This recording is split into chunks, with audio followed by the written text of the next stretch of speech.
Joe Goldberg thinks he's the hero of a love story, and that's the scariest part. He doesn't see a stalker when he looks in the mirror. He sees a protector on a white horse, as Marianne said. You are not a white knight, Joe!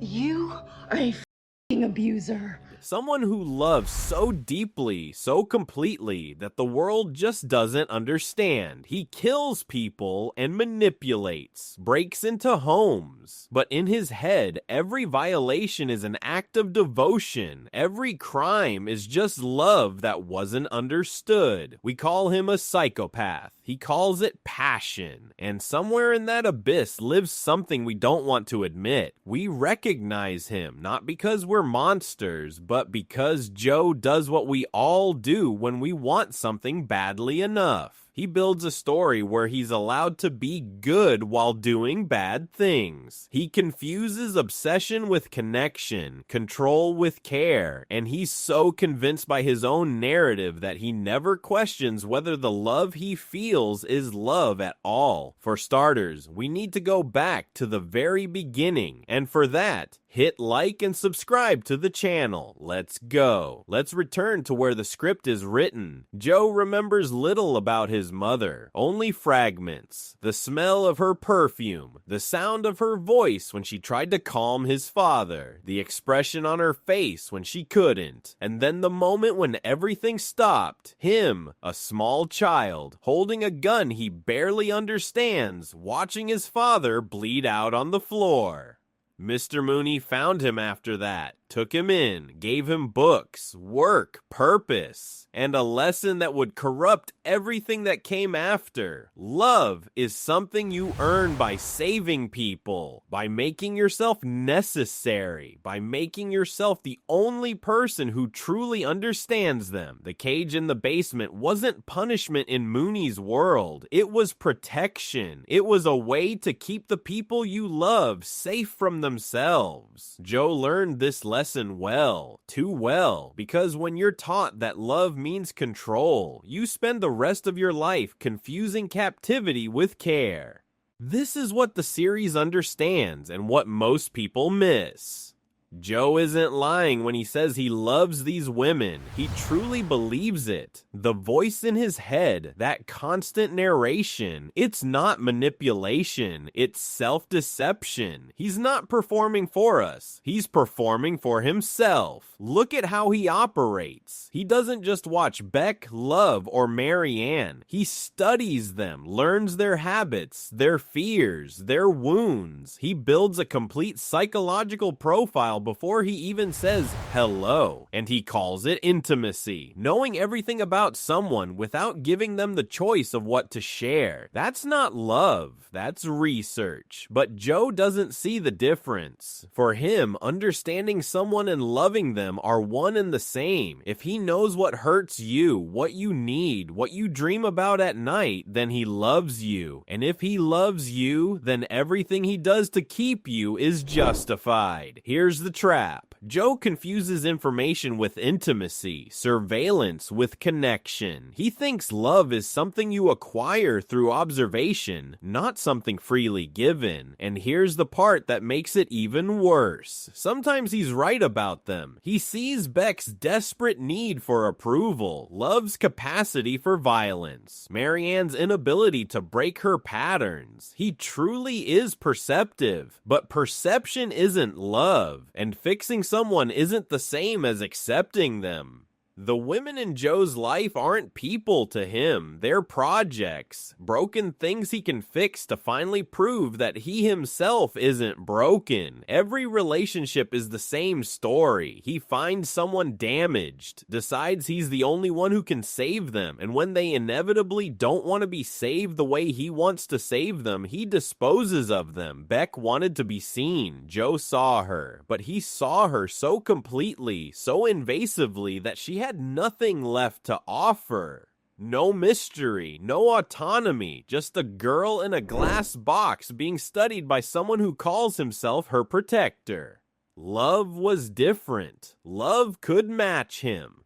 She killed for him, with him, and for a moment Joe thought he'd found it, someone as broken as he was, someone who understood that love means doing terrible things for the right reasons, but love loved too similarly to how Joe loves. And when you combine two people who both think love means possession, someone ends up dead. The pattern is always the same. Joe meets someone, creates a fantasy about who they could be with his help, and when reality doesn't match the story in his head, he reboots. New city, new name, new woman, new illusion that this time will be different. Because Joe can't learn the lesson that keeps destroying him. You can't love someone and control them at the same time. Love requires trust, vulnerability, the terrifying possibility that the person you care about might leave. Joe can't handle that uncertainty, so he manufactures certainty through surveillance, manipulation, and when necessary, murder. He calls it protection. But protection from what? From other men who might hurt them, or from the possibility that they might choose someone else, that they might choose nothing at all. This is where it gets uncomfortable. We all have our version of this. Maybe not murder, maybe not stalking, but the impulse underneath, the one Joe can't see in himself, we know it. The relationship you held too tightly and suffocated, the person you tried to fix instead of accepting.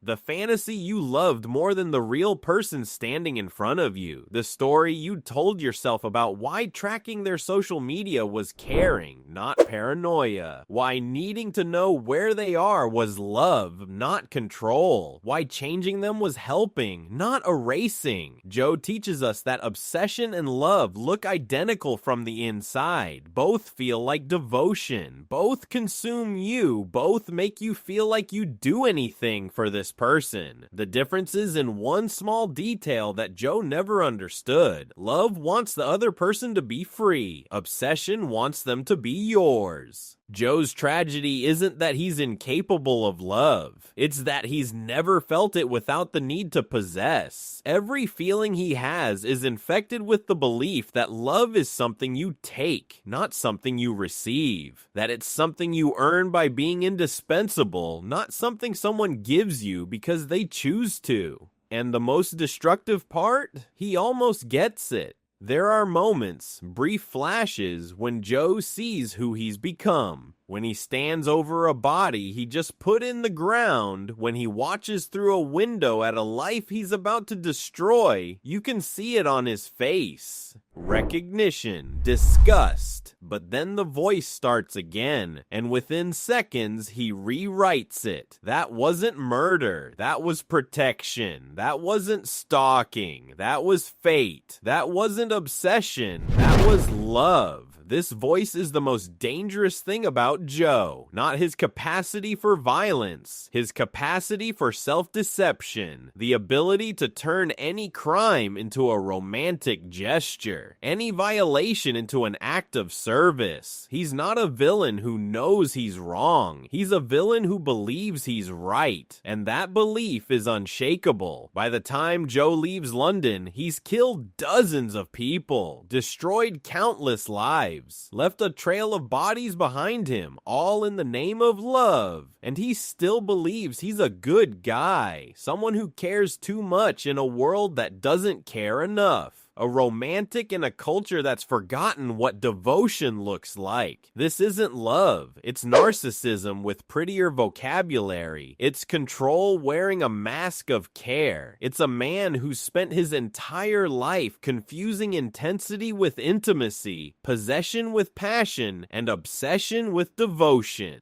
Joe Goldberg teaches us that you can be sincere in your delusion and still be wrong, that the story you tell yourself matters less than the actions you take, that calling it love doesn't make it love. You're not Joe. You're not a killer with a storage unit full of secrets, but you have your version of his voice.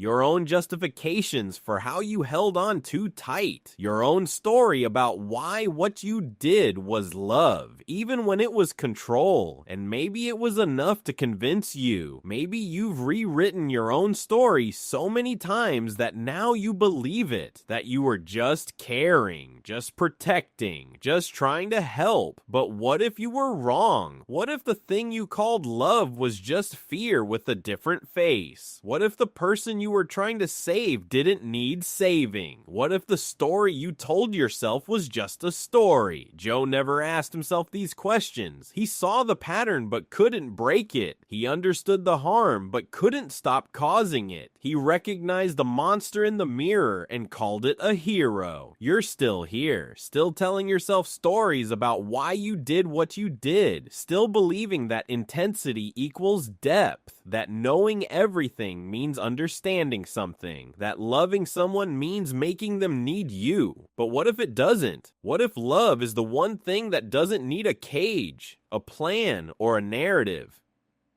What if the most loving thing you could do is let someone be free, even if it means being free from you?